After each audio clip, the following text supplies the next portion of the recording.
Thursday, February 2nd. Where do we go now? Well, Tyre Nichols' family has some ideas. We start here. In the city that they slayed the dreamer, Memphis comes together to mourn, expressing anguish and anger. what has happened to the dream? But what will come of Tyre Nichols' life and death? A whistleblower says the Chief Justice of the Supreme Court isn't telling the whole truth. There's no one that's looking over the shoulder of the justices. That isn't the only ethics concern facing the justices either. And Florida Governor DeSantis wanted changes to Black history curricula. He got them. The timing maybe makes it seem maybe certain influences had a role. As Black History Month begins, some teachers are concerned politics are getting advanced placement in the classroom. From ABC News, this is Start Here. I'm Brad Milkey. Tyre Nichols' family never wanted to hold a funeral for him. Not now, less than 30 years after his birth. After he died on January 10th, they were entitled to hold whatever type of service they wanted. Big, small, maybe just close family and friends. You are my strength. Well, yesterday, it seemed like much of their world was welcomed into his funeral. And throughout the service, it became clear that they wanted more than sympathy. They want action. Don't give up the fight. Start the day with ABC's Byron Pitts, who's the co-anchor of Nightline. He joins us now. Byron, this was such an emotional scene in Memphis. Can you just describe sort of what stuck out to you as you watched this? It reminded me, having grown up in the Black church, the magic, the beauty, the majesty of the Black church. We have come with heavy hearts that can only be healed by the grace of God. It was a space in which not just the community of Memphis, but all of America and anyone tuned in online, it was an opportunity to grieve. I promise you, the only thing that's keeping me going is the fact that I really truly believe my son was sent here on an assignment from God. To celebrate. I was born by the river. To be angry, unapologetically angry. This is a continuous fight that we have to fight for. That's right. We have to fight for justice. Yeah. We cannot continue to let these people brutalize our kids. And then a place to begin the healing, but also begin to strategize. How do we make this anger into something productive? This is a family that lost their son and their brother We heard powerful voices. Vice President Kamala Harris. at the hands and the feet of people who had been charged with keeping them safe. We understand that there's needs to deal with crime. And I want to make special note of Reverend Al Sharpton, right, who certainly has his fans and his critics. But you don't fight crime by becoming criminals yourself. But when we talk about the power of the pulpit in the Black church, it is a space in which he is world class. He is a maestro. In the city that they slayed the dreamer, what has happened to the dream? This happened in all places. In Memphis, Tennessee, the place where Dr. King died, where he was in Memphis to talk about city employees not being treated as equal workers, the garbage workers. That had no safety. 2 had been killed with a malfunction. And how in Memphis, Tennessee, that people fought and struggled in particular to give Black sanitation workers rights. They worked to have Black men and women on the police force. Fast forward all these years later. Not far away from that balcony, you beat a brother to death. There's nothing more insulting and offensive to those of us that fight to open doors, that you walk through those doors and act like the folks we had to fight for to get you through them doors. Hey, you've spent much of the last few days, you've had so many engaging conversations on Nightline, and you heard it at this service, the sort of need for action. I mean, what action is being called for by his family, and what action is on the table in places like Washington? What are the actual reforms that are still sort of on the docket here? Well, in the short term, his family is calling for peace. which can ever be overestimated, and which we've seen thus far since his death and since that videotape was released last Friday, that there have been peaceful demonstrations, period, full stop. Also, I think legislative action.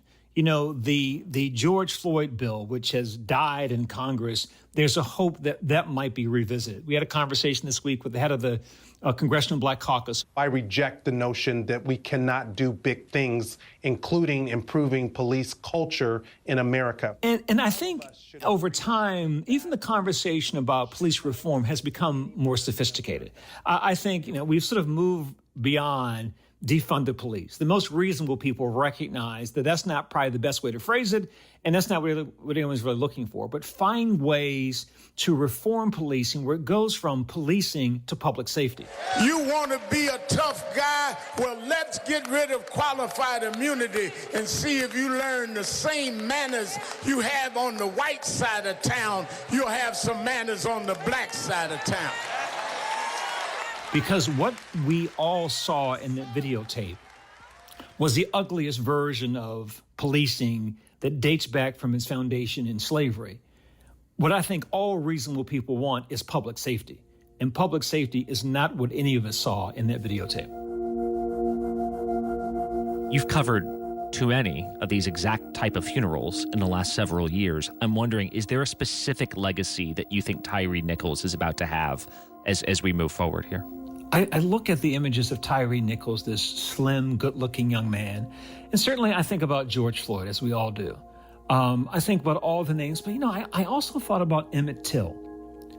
That just like in many ways back in that time when Ebony Magazine and Jet Magazine were the first to have the courage to put his image in the pages of their publications, the decision by the media, in this case, whether right, wrong, or indifferent, to put the images out there raw for the nation to digest. And so when I think about Tyre Nichols, I'm drawn mostly to Emmett Till in that it was a familiar, awful incident that was treated differently in how visually we as a nation came to see it. We all saw it for ourselves to make our own judgments.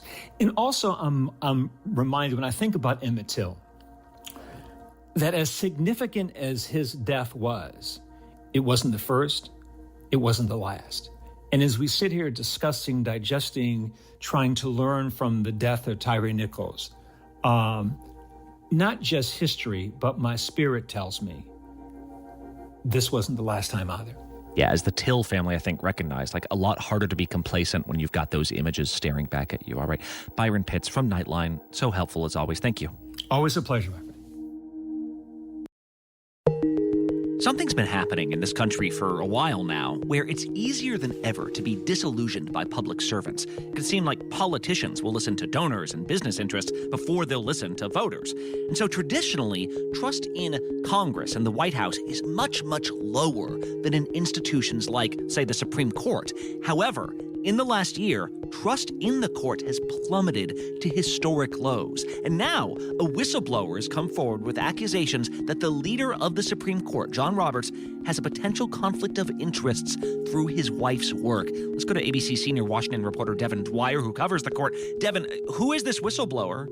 It's an attorney by the name of Kendall Price, a Boston lawyer, former colleague of Jane Roberts, that's Chief Justice John Roberts' wife, at a legal recruiting firm here in Washington. The New York Times got their hands on this complaint, which was delivered to Congress and the Justice Department. And what Mr. Price is alleging is that Ms. Roberts, in her role as a recruiter, has some pretty cozy ties to law firms that represent cases and clients before the Supreme Court, and he says none of that's been disclosed by the Chief Justice, and then it needs to be investigated. Brad, we talk about conflicts of interest. Well, there are actual conflicts and there are appearances of conflicts. This one would seem to be in the later category, although Mr. Price says Congress needs to take a closer look at this in case there's actually more there. So they're saying it's not a good look. The issue here, though, Devin, is what? That some of the people she's recruited have gone on to eventually argue at the Supreme Court? That's the thing that looks weird. It's her recruits? Well, Jane Roberts for years has helped top law firms in the country recruit top talent. I mean, we're talking former Justice Department attorneys, cabinet secretaries, politicians, and she gets pretty fat commissions for landing those lawyers at these firms. I mean, we're talking hundreds of thousands of dollars. So these firms pay these commissions to her. Then those lawyers and those firms appear before the Supreme Court. There is a very small, selective bunch of law firms that regularly practice at the Supreme Court, Brad. So this whistleblower is saying that connection is not transparent. It's not in the public eye as it should be. And so he faults the Chief Justice for not disclosing that. Now, we should say we've reached out to the Supreme Court. They did not respond to our questions about these claims, but they did tell the New York Times that the justices are very attentive to the ethics issues. They deny any wrongdoing here. Certainly the Chief Justice and his wife did not comment to us either. But a spokeswoman told the Times, I've heard it from the spokeswoman before, that recusal by the justices is not necessary simply for the political activities or professional activities of their wives, their spouses, unless there's a more direct connection. The justices really don't need to step aside. But that call, Brad, is one they get to make on their own. And that's what some people say is part of the problem. Well, and this isn't the first time that we've heard of a justice, even a justice on this court, that their spouse is sort of involved in activities that could pertain in some way to the Supreme Court, and maybe that could cloud their judgment, right? Like, is this becoming a liability for the court? Well, spouses of Supreme Court justices have always gotten some of the spotlight, but none more than Jenny Thomas, the wife of Justice Clarence Thomas. America is in a vicious battle for its founding principles, and you and I are living through it, and we're being called to listen and act very carefully. Who, of course, is a conservative icon. She's a liberal target. She has been a longtime activist for some of the same conservative causes that appear before the court: abortion, gun rights, religious freedom. May we all have guns and concealed carry to handle what's coming, by the way. All of those sorts of things. And for years, Justice Thomas has defiantly insisted he has complete separation from his wife's activities. And ethics watchdogs I've been talking to, Brad, say this case of Jane Roberts is yet another example of why the Supreme Court needs to adopt an enforceable ethics code. We need to look again at those closest to the justices. If you appear to be against someone or something, then you shouldn't be judging that someone or something. They don't have one. There's no independent... Yeah, wait, what are the rules? There aren't any rules for any of this? That's right. There's no one that's looking over the shoulder of the justices. There's no one doing an audit of their cases and their potential conflicts. There's no binding system to hold them to account in this way. And so that's why you're starting to hear from members of Congress, including some Republicans, say it's time to draft a code and write it into federal law. The court either cannot or will not do what is in its own best interest. So, therefore, Congress must step in.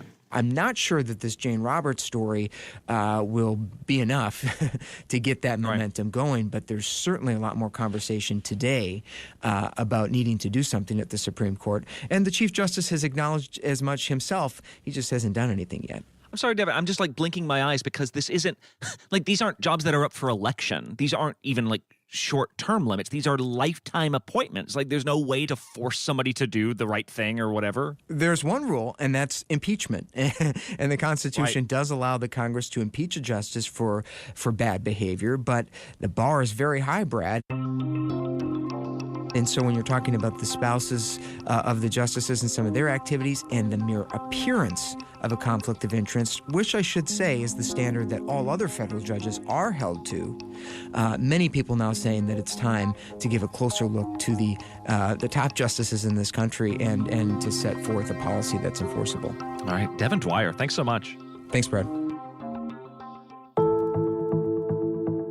This month, of course, is Black History Month, and while every February is a chance to revisit how Black Americans and Black people across the world have shaped the course of history, this is a particularly salient year because this year, more than any other in decades, the very concept of Black history is at the center of a national argument. We should not be teaching our children to see everything through a lens of race. In recent months, we've seen several government leaders, particularly in red states, ask what value Black history courses actually have for our children. In the post-George Floyd era, when teachers remind students that Black Americans have been systematically subjugated throughout much of our history, groups of parents, often white parents, have responded, listen, what purpose does it serve to make kids distrustful of white folks? We don't want the children to be indoctrinated with false teachings of the white people are all the bad people. This has not resulted in a great nationwide academic debate. Rather, it's resulted in professional academics being told to change what they're teaching.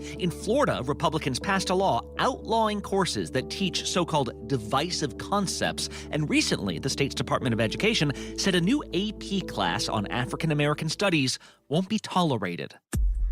So, this month on Start Here, we are embarking on a series of reports about Black history in the classroom, how it's taught, where it's taught, and what effect these shifting demands will actually have on students.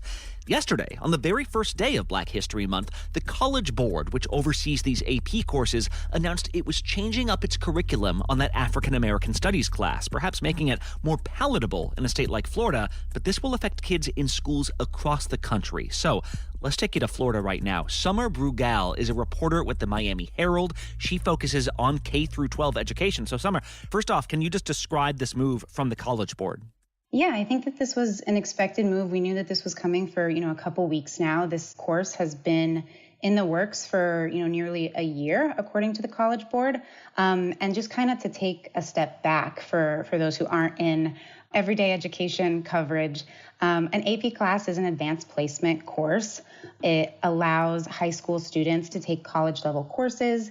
They can get a boost to their GPA and also allows them to get college-level credits, if they do pass the test at the end of the year. There's no way to present a real sense of what transpired among human beings if you don't talk about everything. This is the first African American Studies AP class that College Board has put forward. So for the past year, it has been in a pilot program, if you will, in 60 classrooms across the country. One of them was in a Miami-Dade County school, but according to the College Board, it really draws on a variety of fields, history, literature, arts, sciences, to really understand and to help students explore kind of the contributions and experiences of African Americans on this country. Every single kid who takes this course signed up with parental permission. They are not being forced to take this course. They have a genuine interest and they want to know more about all of the things that we talk about in this course. The news that came out yesterday really kind of focused on what's not there, and what the topics that aren't there happen to be discussions and maybe lesson plans about Black queer studies, Black Lives Matter movement, Black feminist theory, and topics such as reparations. And so those are kind of the topics and conversations that are seemingly absent from this coursework. And I think that's where the news of today kind of coincides with Florida in terms of education. And can you also just describe then how this how this pilot over the last several months has kind of come under scrutiny? Can you help us understand what it's been like to be in Florida during this? Yeah, so really, I mean, and I like I said, I do cover K-12 schools, and I frankly heard about the pilot program, or I guess the issues with the pilot program when the Governor DeSantis and the Florida Department of Education, raised those concerns last month. The issue is we have guidelines and standards in Florida. We want education, not indoctrination. It came out that the Governor of Florida, Ron DeSantis, and the Florida Department of Education announced that they would be rejecting this course. And at first, they really didn't provide any information. They really only said that it lacked educational value.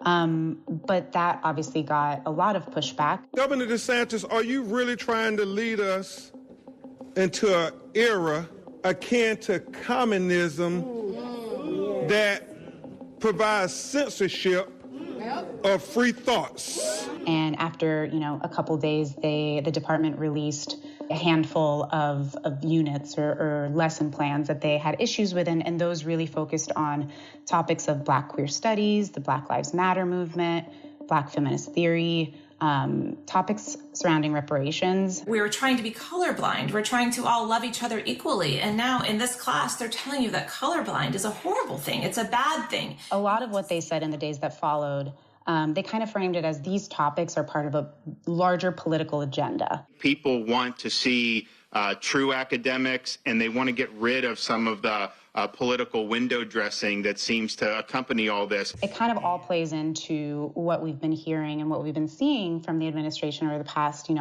2 years about this need to remove wokeness, and I'm using air quotes here, but this idea that we need to educate our students, not indoctrinate our students. I really don't understand what the concerns are with African American studies, if I'm being completely honest.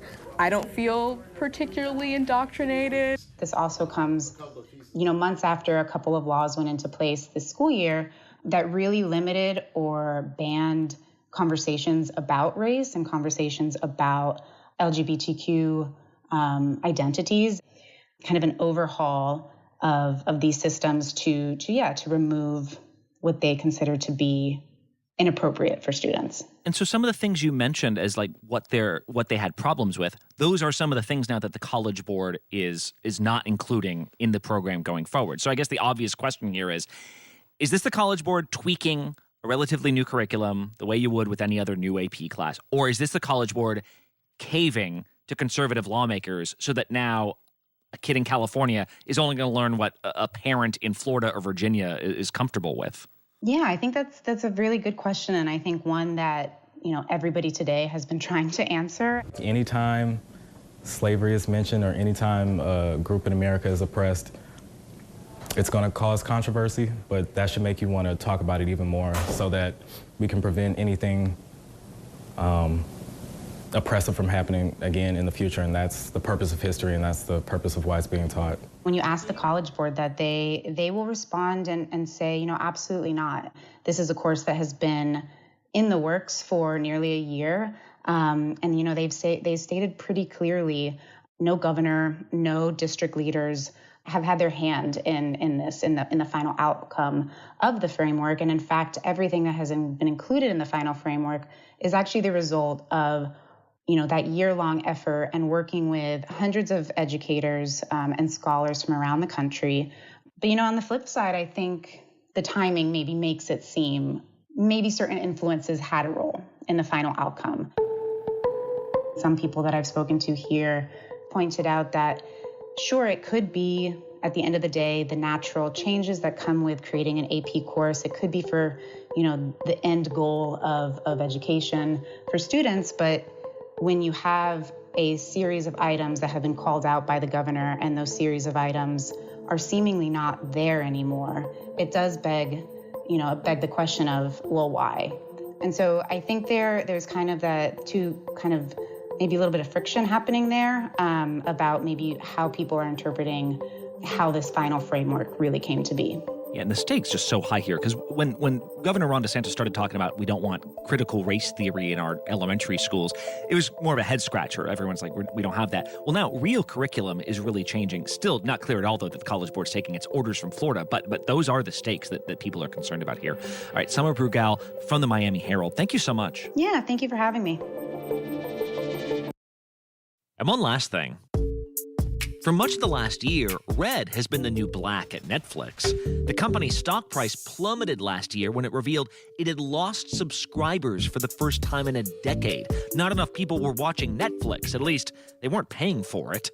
Well, yesterday, shareholders were due another update, and so this time, Netflix shared its new plans for what some are calling the Great Password Crackdown.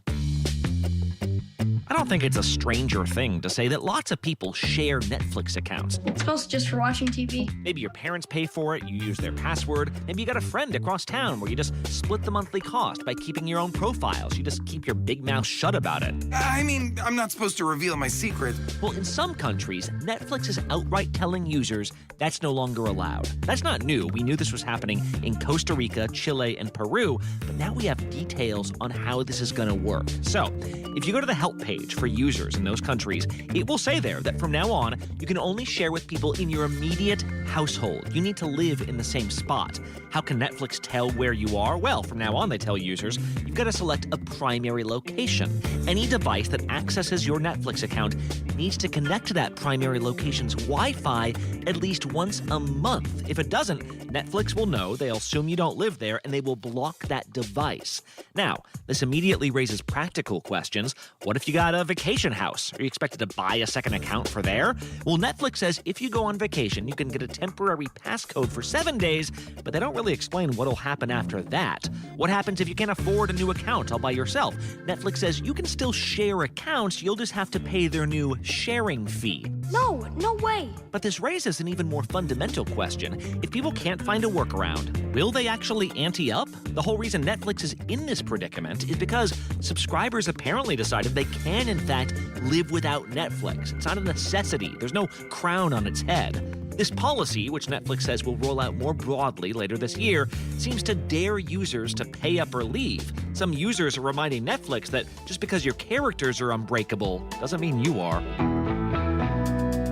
I was like, what are they going to do? Put a LoJack Horseman on me to see where I am? Oh, yeah, they have my IP address. That was stretching it a little too far, maybe. So anyway, some news you can use to start your day. If you are not subscribed, by the way, to start here, don't forget, you can hit that follow button for a new episode every morning delivered right to your phone, no matter where you are.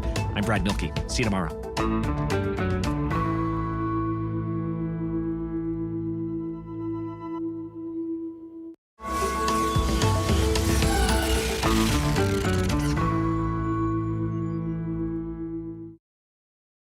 This is ABC News Live Prime. Thanks so much for streaming with us. Live